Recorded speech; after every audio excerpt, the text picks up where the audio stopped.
All your favorite wrestling shows rolled into one.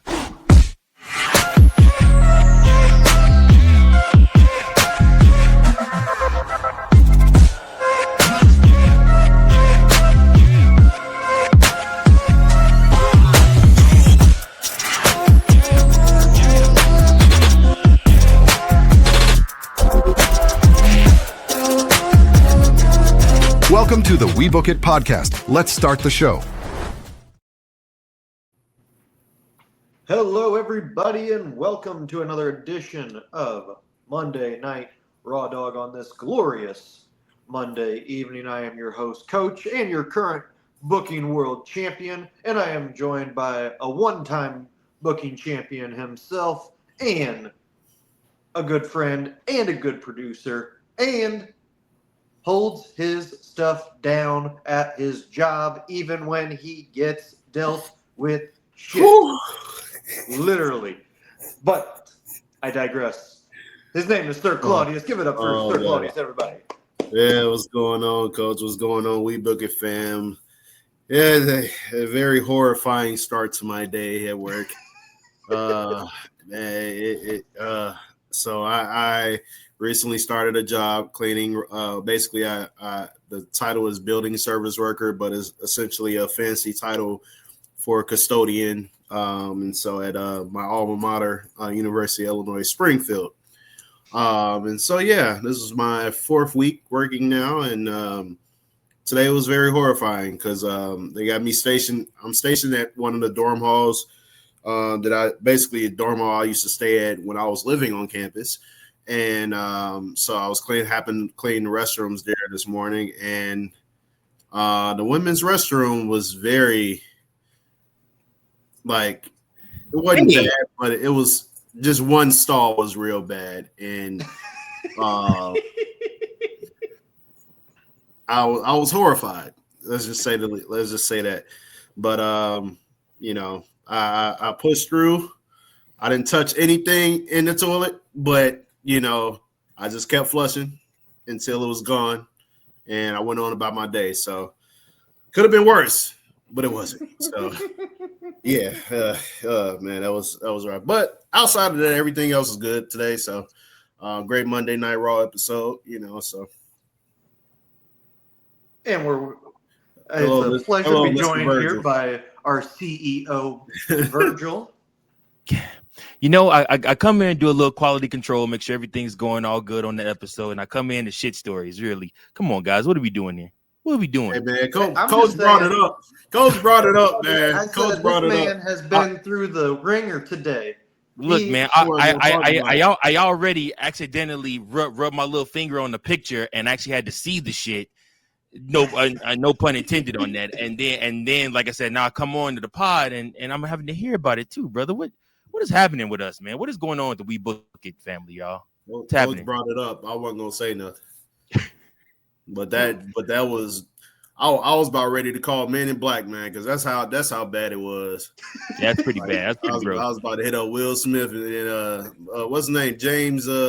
Tommy Lee Jones. Yeah. Tommy Lee Jones. Yeah. Like I was about to call him up, be like, hey man, we got a little something on our hands here. We need y'all to come get the weapons and eliminate some aliens. That's funny. That's the only explanation I can get because that, yeah. Nah. Mm-mm. But anyway, let's talk some wrestling.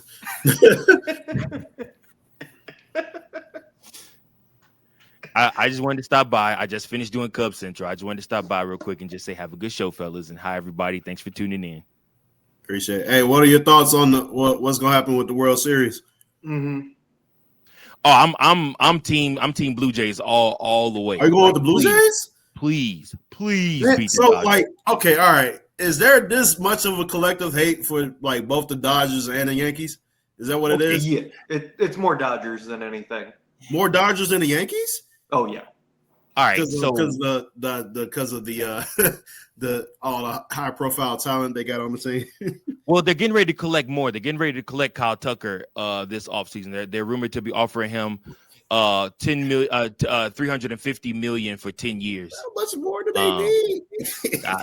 Listen, the Teoscar Hernandez plays right field for them right now, and they're probably going to end up either moving him to DH or going after another third baseman and moving Max Muncy over to DH, or getting rid of both of them because they're getting older.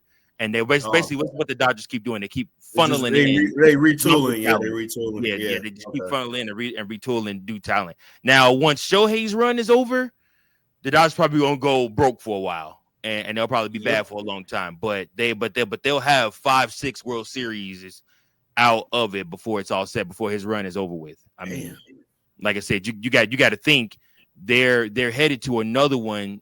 They already have 2 in the Kershaw era of things, and they're gonna probably end up getting another one. This one probably from Kershaw after Kershaw, because I mean, let's just be honest. I'm rooting completely for the Blue Jays, but I have no belief that the Blue Jays have enough talent to beat. Wait, so is Kershaw still technically? Well, he's still technically on the team, right? Since they're So this will be his last. Okay, so this is it for real for him. So okay, yeah. But I don't know Coach's take on this, and I would love for him to come on to the show and us talk about it. I'm not as mad at the Dodgers as I am at the rest of ownerships within the MLB. The Dodgers are playing the game. They got a conglomerate group together. They for in wrestling terms, everybody, they are the TKO of baseball. They got a group of conglomerate of millionaires together, millionaires and billionaires together, and said, okay, we own the Dodgers. We're going to spend money for this team to be a winner. And with no salary cap, their hands, they're free to defer as much money as they want for as long as they want and keep signing top tier talent. Now, I don't know about the Cardinals, but the Cubs have already come out and say, the Cubs owner has already come out and says he doesn't believe in deferring contracts or payments. Like, if he's going to pay that person, they're going to pay them right then and there. They don't believe in deferring the contract down the line. I mean, Shohei Ohtani has almost $500 million waiting for him down the line that he's going to get paid over the next 20, 30 years from the team. That's why they're able to go out and pay a Mookie Betts, pay a Yamamoto, pay a Sasaki, and probably going to get Kyle Tucker, as well as Freddie Freeman. Well, they said the Cubs brass said they're going to pay somebody, pay PCA right now. Good luck with that. They tried pay PCA right now. That's all I know is real. Yeah.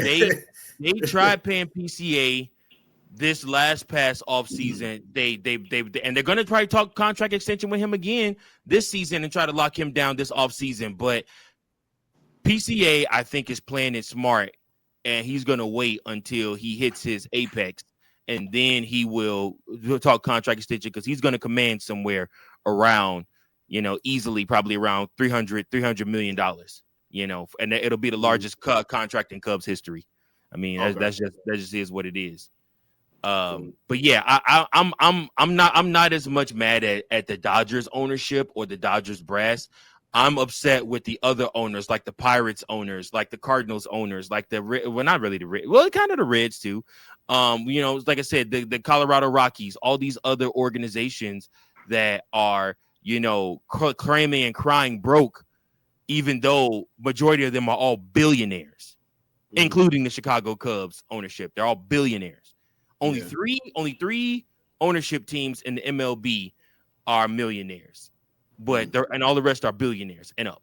So, like I said, spend the money. Stop being broke and spend the money. Spread the wealth. Coach, I've taken over your show, and I apologize. This is probably going to be the lowest viewed show ever. They're going to log on. They're going to be like, what is this? They're going to be like, what is this talk about baseball? No, they're going to be like, man, why are they talking about shit? When baseball come from? My apologies, fellas. I'm leaving. Have a good show. That's what happens when it's playoff time, ladies and gentlemen. That's what happens. You have a Game 7 the same night as Monday Night Raw. Well, let's get this show on the road. Coach, take it away. All right. So we get our opening segment, which begins with in the ring, getting to tell an update about Seth Rollins' injury, only for the Vision, Bron Breakker, Bronson Reed, and Paul Heyman, interrupting him with Bron Breakker holding the World Heavyweight Championship, and man, did he look good with that thing on there. He looked like a bona fide stud. But he, as Adam Pearce said, he needed to relinquish the title. Seth Rollins has vacated the title due to injury, and that he needed that title. Well, Breakker didn't take too kindly to that and said, well, what if I don't give it back? To which Paul Heyman talked with him and said, well, then he said, okay, well, how about you respectfully ask me instead? And then he even said, how about you tell me please? And then finally, Pearce got the title after meeting his demands. And then Paul Heyman went on a rant about why he decided to betray everybody and stick with Breakker and Reed, even calling him a bum shoulder bitch as the segment was over. The first part of the segment was really strong, and I liked kind of that. Like I said, Breakker looked awesome with that title around him, and then just the feeling of these guys are beating to their own drum now, and I'm not listening to anybody.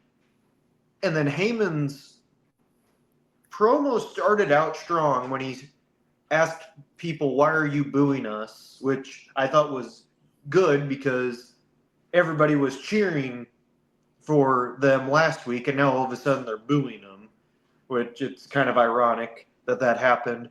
And then he even dropped, I know we're supposed to be the heels here, but what did we actually do wrong? And then it kind of went off the rails there. He kind of lost me a little bit there.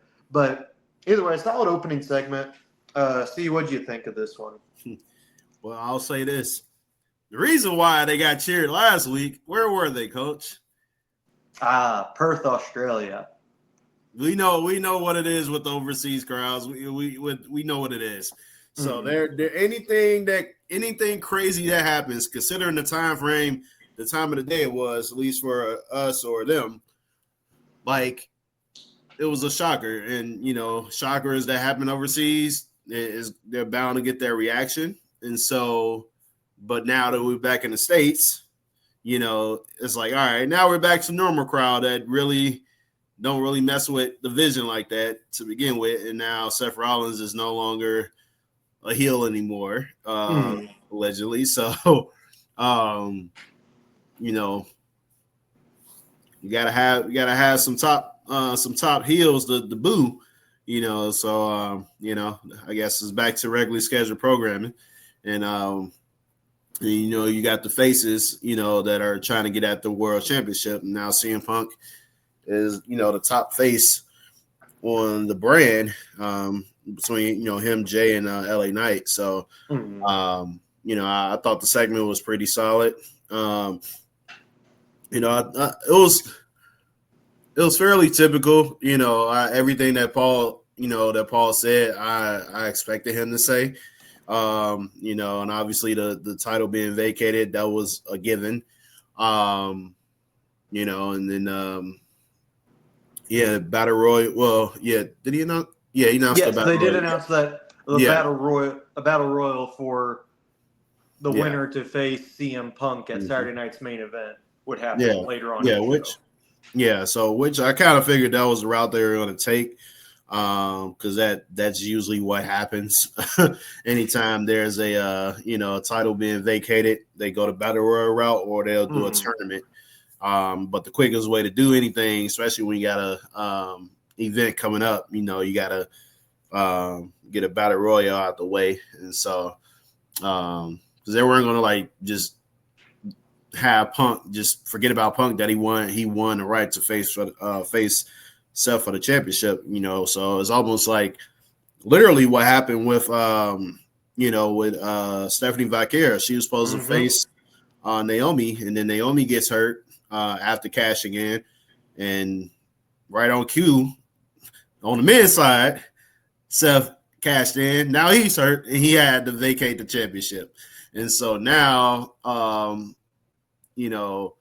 you had to have a number one contenders match or Battle Royal or whatever it was. I think on the women's side it was a tournament. No, it was a triple. Was it a triple threat or fatal four-way? I think it was a fatal 4-way, yeah. Yeah, to see who's going to face Stephanie. Yeah, so in this case, on the men's side, we got the Battle Royal. And so basically the same thing happened, with Naomi that happened with Seth Rollins. They both cash in. They won their respective World Heavyweight Championships on the same brand to be exact. And they're hurt now. And they had to vacate the championship. So it's kind of weird how that happened. But, for the most part, I think it gives other people, it gives somebody new opportunities, or, kind of gives, Triple H a little wiggle room to kind of, pivot and give us a new interesting storyline. So I had no issues with the segment and the decision to vacate the title and have somebody earn a shot to face CM Punk at Saturday night's main event. All right, then we get to our first match of the night, which is a tag team championship match between AJ Styles and Dragon Lee versus the Judgment Day. And man, this match delivered in all sorts of ways. A lot of great storytelling in the ring, a lot of great spots. Loved the near falls that were timed up and everything.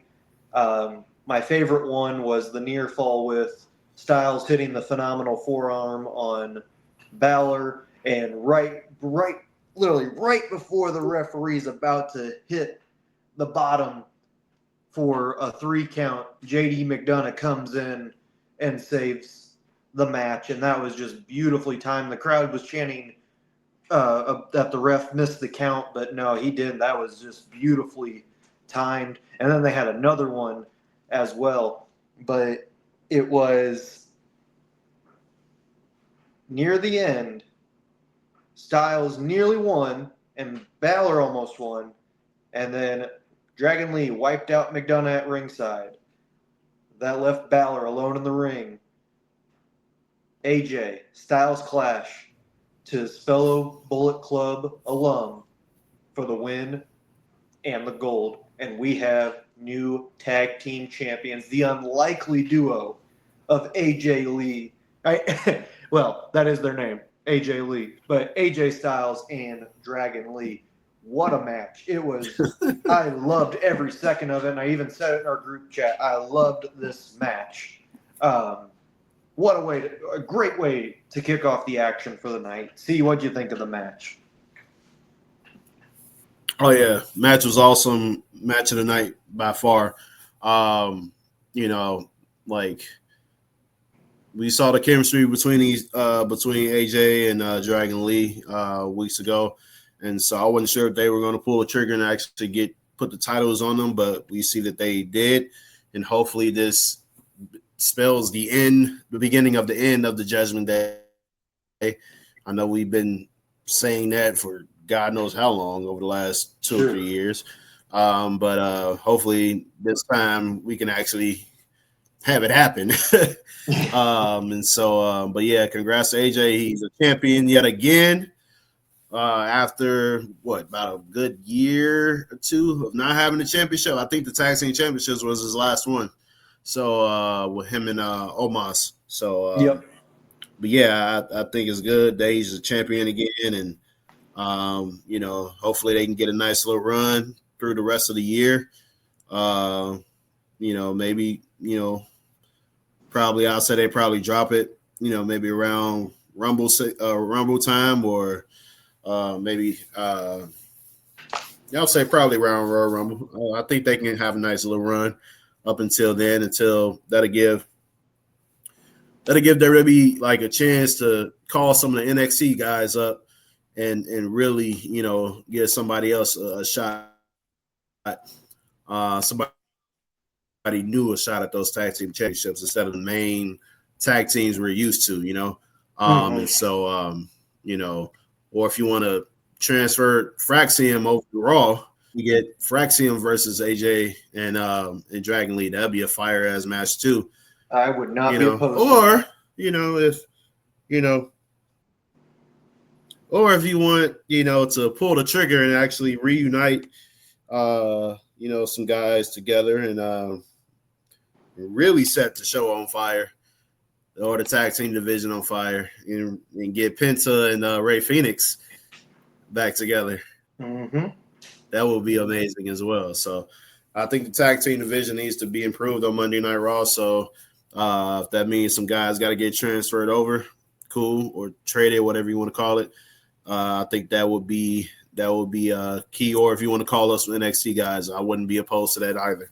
I think as we talked about on the pod, I don't know if you got a chance to see the episode from last night, but we were talking about Triple H, potentially wanting to shake things up, going into the next year, guys getting called up, from NXT. And so I think, I'm pretty sure a few tag teams could get called up, and one of those tag teams I believe should get called up is I keep forgetting the names. The big I'm not gonna call them hillbillies, but like they're like real like Hank and Tank. Hank and Tank, yes. That would be the one team I would definitely want to see on Monday Night Raw. And then obviously whenever the Creed brothers decide to come back and do their thing, I think that can definitely be in the mix as well. Yeah, man, the future is bright. So I'm glad, but I'm glad AJ and Dragon Lee won. I think this is Dragon Lee's first championship, right? Tag team championship. Yes, first tag team championship. Yes. Yeah, because he's been U.S. champion before, right? No, he's only been a speed champion. Okay. Who's wasn't Dragon Lee? Who was it then that was U.S. champion? Damn. It was one of the luchadors that was U.S. champion. I'm trying to think of who it was. Was it Kalisto? It might have been Kalisto. Yeah, it might have been. I Kalisto. think yeah. Yeah. So, but yeah, I think those two got a future to do this thing long term. So we'll see how everything plays out. With them as a tag team. Yeah, I agree. So we get to our next match, which is another championship match. This time it is the Intercontinental title on the line, and it's Dominik Mysterio versus Rusev. As Dom came out with a hot start before the bell, Rusev countered, and as Dom was trying to do his dirty tricks, Rusev kept catching on and getting the best of Dom. It was only when Dom was trying to escape from the match that Penta showed up, distracted Dom, and only for Rusev to get angry at Penta. While him and Penta are fighting each other or having a confrontation, Dom sneaks again the bell hammer into his boot, but Rusev caught him and before he could hit him with the 619. And as the referee was putting away the bell hammer, Dom kicked Rusev in the nuts and hit the 619 for the victory, hit the frog splash for the victory after that. It was all right. It was a good match. I think having to follow that match after that tag team match was going to be tough. And right decision was made, obviously, that Dom still retained. I think these two were just put in a tough spot after that great tag team match, and you have a title change like that. It was just okay. It was just an okay match between the two. And like I said, furthers the story along. We're probably going to get a triple threat at Saturday night's main event between Dom, Rusev, and Penta. But yeah, nothing wrong with that. But it was just okay. See what you think. Yeah, I thought the same. Wasn't anything to write home about. I kind of figured Dom was going to retain. It kind of adds a little bit more to the storyline because Dom was the one that, pretty much forced Adam Pearce's hand to put Judgment Day in a title match to begin with. and then only for him to, have his rematch against Rusev, and he actually retains. And so now he's still a champion. He's a double champion, while, Finn and JD McDonagh are not champions anymore. Mm-hmm. So, and then we know Liv and Roxanne and Raquel are no longer champions either. So, 4/5 of the Judgment Day are no longer champions. Meanwhile, I'm not gonna say the leader right now, but there's only one guy with championship belts, so he's one of them happens to be a world champion belt. So he's an Intercontinental champion and a AAA World Heavyweight champion. So, Dom is riding high right now, man. And, I'm pretty sure it's only a matter of time before Finn is going to be like, nah, we gotta take this dude out. So, the face turn is coming. Yes, it is. And it's going to be big time. And so, we just got to figure out when. I wouldn't be surprised if it happens at Saturday night's main event, where they cost Dom the IC title. And so, we'll see how everything plays out. All right. Now we get to our next match, which is another title match. We had 3 title matches in the first 3 matches of Monday Night Raw. This one's the Women's Intercontinental Championship match between Maxxine Dupri and Becky Lynch. And started out as Becky dominating, but slowly but surely Maxxine was finding her footing and was actually putting a lot of offense together. And I think what really got the crowd going was when she tried to get the ankle lock on Becky. Becky countered that into a disarmer, but was that you? What's that? Was that you? Yeah, my laundry just got done. Oh, I was like, what is this tune that I hear? got the singing washer, Coach. Yeah. Hey, you know me. I need those reminders every now and then.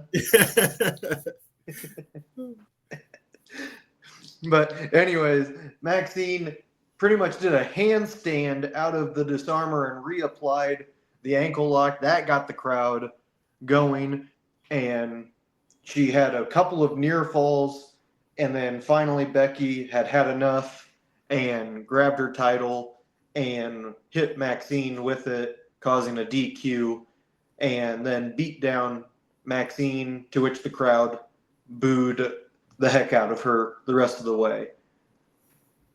First off, shout out Maxxine Dupri. She has been working, and it's showing. You can see the confidence that she's gaining now for her in-ring performance, and it is so great to see. And the crowd is starting to buy in a little bit more, and I think this was really the selling point for her. See, you had mentioned it, that you thought they were going to pull the trigger tonight, but it looks like they're going to wait a little bit, and they're going to make it at a bigger event, probably Saturday night's main event, or even Survivor Series. But yeah, I mean, I do think the finish kind of hurt the match in a way, but we know where this rivalry's going, so we kind of understand why they're doing it. But either way, solid match, and Maxxine stole the show from that. Yeah, man, I definitely think Maxxine's she's proved her worth, that she's ready to take that next step. It's crazy difference that a couple of years makes, man. Well, maybe about a couple of years now.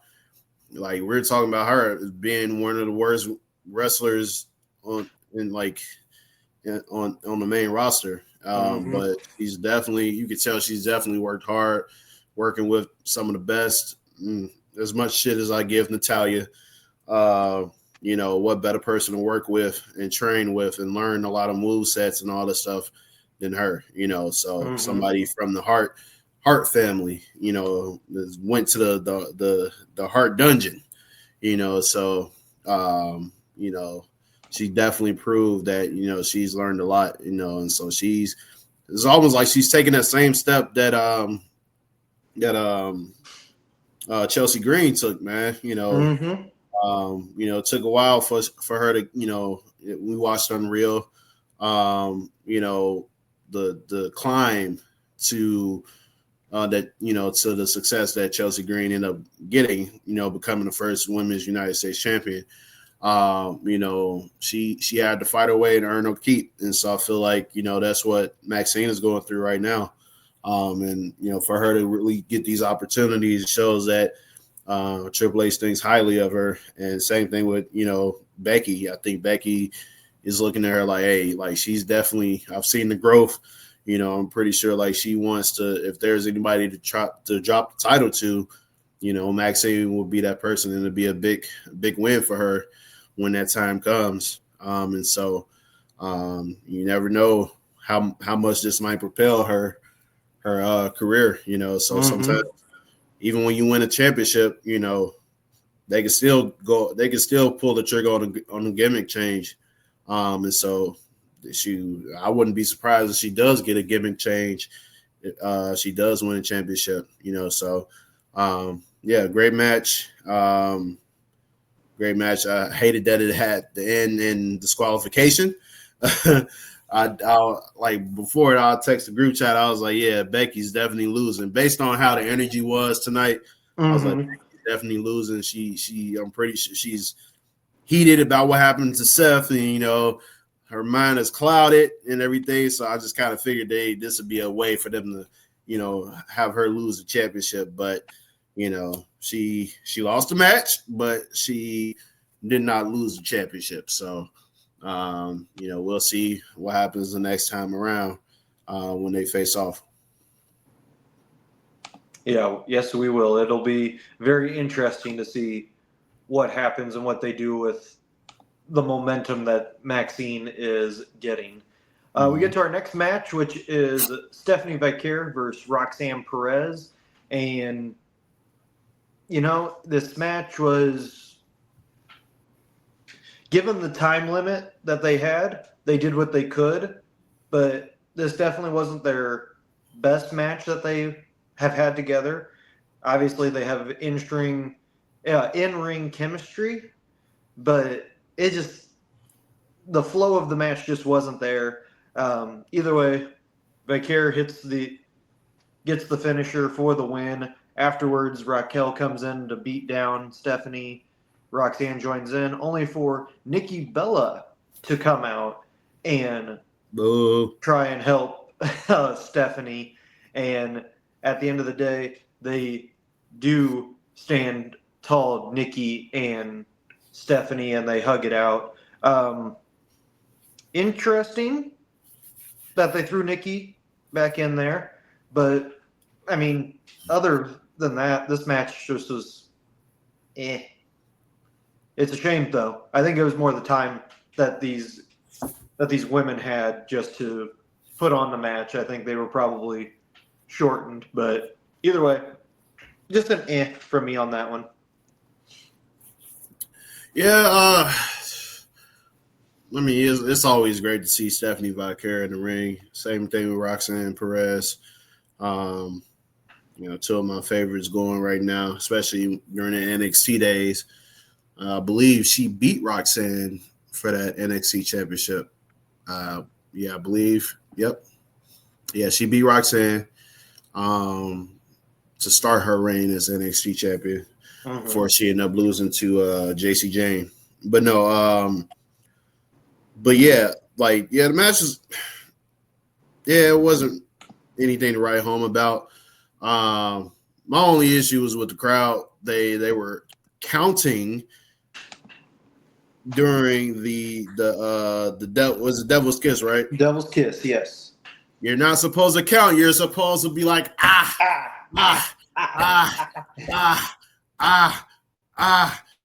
Yeah, he's supposed to do what Booker T does. He doesn't count. He doesn't count. He never has. He never will. All right, so get it right, crowd. All right, I think this is the first crowd that ever done that too. Everybody else did the like this first crowd that actually counted. I'm like, they don't know no better. What was that again? It was Salt Lake City, Sacramento. Oh, wow! Why am I surprised? Why am I surprised? Sacramento, they ain't been good worth anything, man. Come on, man. Like, especially in sports, like, don't get me started. But yeah, that's all I had an issue with. But yeah, Nikki, I could have done without seeing her. I expect Nikki to turn on Stephanie Vacquer. I've seen this movie before. You try to be friends with somebody, and all of a sudden, try that way you can get as close to them to the championship, catch them while they not looking, and then try to set yourself up to win the championship. So I think that's what Nikki Bella's trying to do, and we'll probably see that down the line. So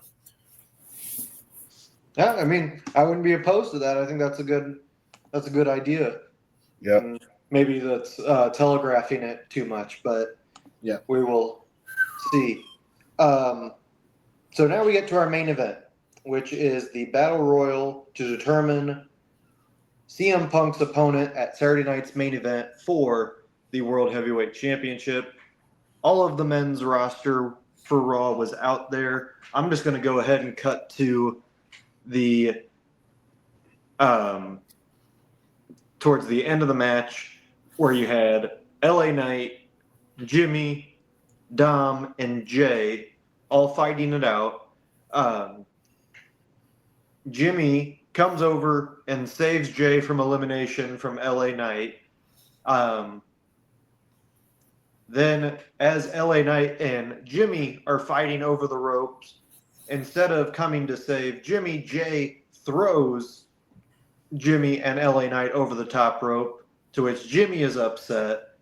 And then Dom tries to steal the victory, only for him to be thrown over the top rope. So it will be Jey Uso versus CM Punk for the World Heavyweight Championship at Saturday night's main event. This was a pretty good battle royal. I liked it. Definitely had a lot of things. You could have gone either way with a lot of stuff.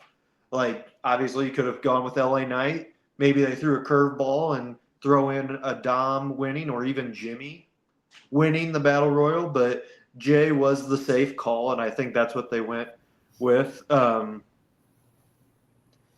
It's just going to further along the heel turn that is eventually coming with Jay. And the visual of Jimmy watching Jay and Punk come face to face is probably going to foreshadow that title match. And maybe we're going to get another Jimmy and Jay rivalry, and hopefully they put on a better match than what they did at WrestleMania 40, which was just a super kick-a-thon. But we'll see. Overall, though, a really great Monday Night Raw. A lot of storylines developing. We had two great title matches that happened. Had another title match that was just okay, but still, it was a great show. Storyline advancing.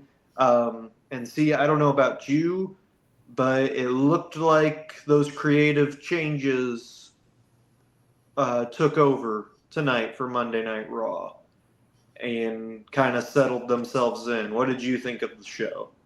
Oh, I agree, man. Definitely, it was, had, at least one shocker of the night, with the tag team championships changing over. And so, and obviously, we knew what was going to happen in regards to the world championship.